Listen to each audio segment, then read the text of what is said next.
matters having to do with energy security to Dave Walsh, leader in the course of his distinguished career in the private sector of Mitsubishi Power and Westinghouse operations.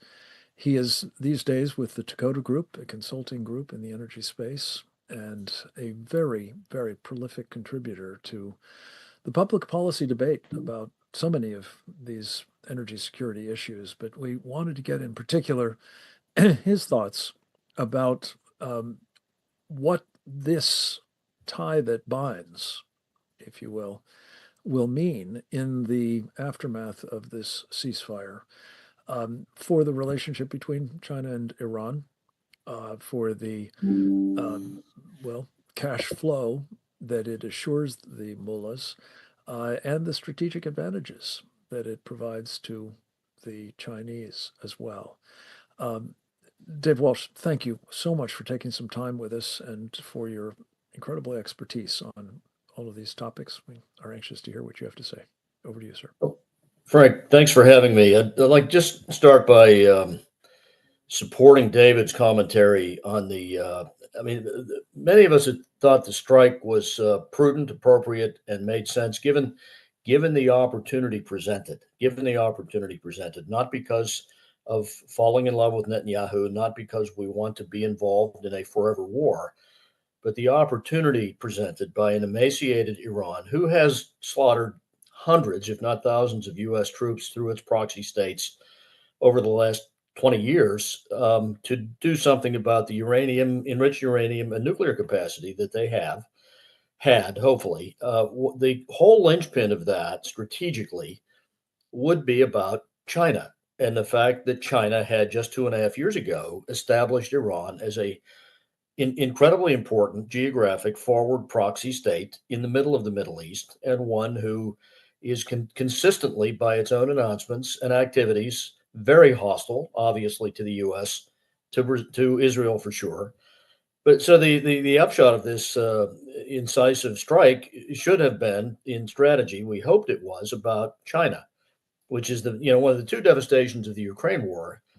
Biden's policies vis-a-vis supporting Ukraine so heavily, the two major issues that have arisen for us negatively from that, of course, beyond the money, beyond the $250 billion, the alliance of Russia and China being number one, but secondly, the fact of in the middle of that, China forging a very strong alliance with Iran as a forward state, surrounding a 2 million barrel a day oil import quota to China, which amounts to nearly $100 million per day of inflows to the Iranian government to support activities like the Houthis, like Hezbollah,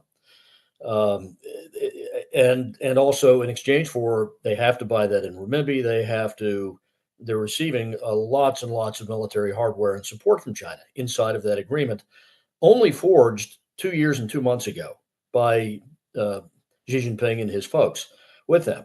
So that there was the nub of a strategic rationale to do this. Now, announcements post-strike appear to be all about cementing the relationship between China and Iran. So a little bit puzzling, to a lot puzzling. The oil deal there is Brent crude pricing minus 40%. So here again, Russia and China specifically have kneecapped OPEC.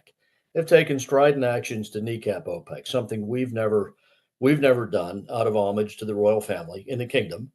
They've done this. So, you would think perhaps at least in this discourse about coming out of this, if we're going to encourage more oil trade with China between Iran, which we seem now to be doing suddenly in the last 2 days, well, let's at least benefit here from Brent crude minus 40% to help soften oil prices further. The Brent crude number, pricing is not really a relevant number because 45% of the oil in the world is now traded way, way below that because of the Russians and the Chinese actions to kneecap OPEC. One, Russians' exportation to Turkey, to India, to China, well below $60 a barrel, $55, $52 a barrel.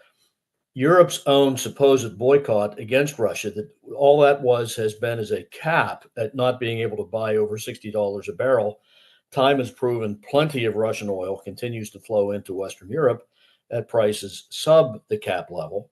So you've got close to probably something with India's purchases included, close to 40% of world oil trade occurring way, way below Brent crude levels, which so they're not really sustainable, but for the presence of OPEC helping to bolster up a market for the West, for Western Europe, and to the extent we buy nominal amounts of it from them still.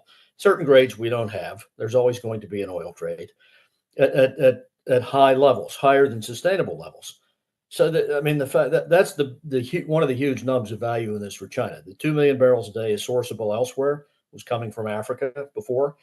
Now from here, it was coming in terms of oil and LNG shipments that they've pretty much shut off from here, the Chinese, but at 40% discounts from Brent crude. So this was the opportunity presented by this strike. A number of us thought and hoped to strategically show China we're willing to move forward where they develop an advanced proxy state with military capacity that is completely hostile to the U.S. over time.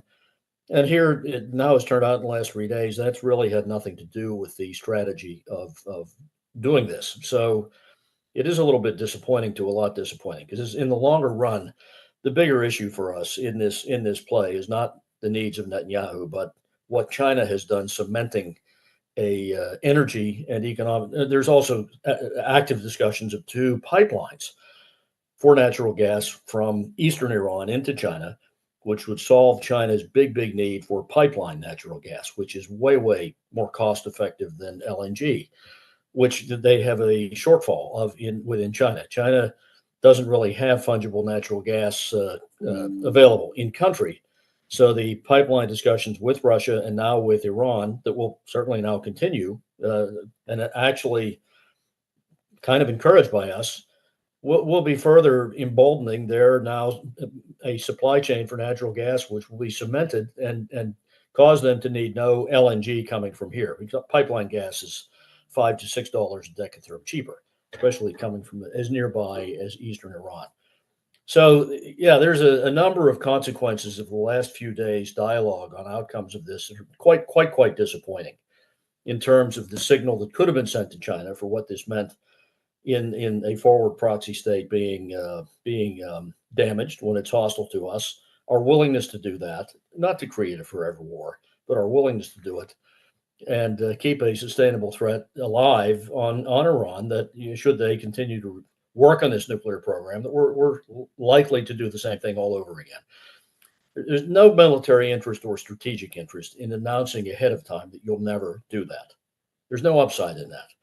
And it just isn't one to make a preemptive announcement of we won't use our military might to stop that. And I think a lot of folks, including very conservative ones, have come out and basically wanted that kind of iteration ahead of time. That there's no strategic value in saying things like that in advance.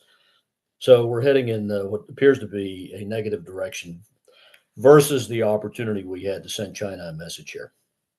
And while we're anxiously creating a trade deal with them that looks like was also in the middle of, we didn't want to damage that discussion. So let's not disturb China with any bellicose commentary following this strike. In fact, let's encourage them to trade as vigorously with Iran as they were before. So somewhat disappointing. Fascinating analysis, Dave, on so many different levels. If you'll stick around, we've got some questions we'd love to tackle with you in a few minutes.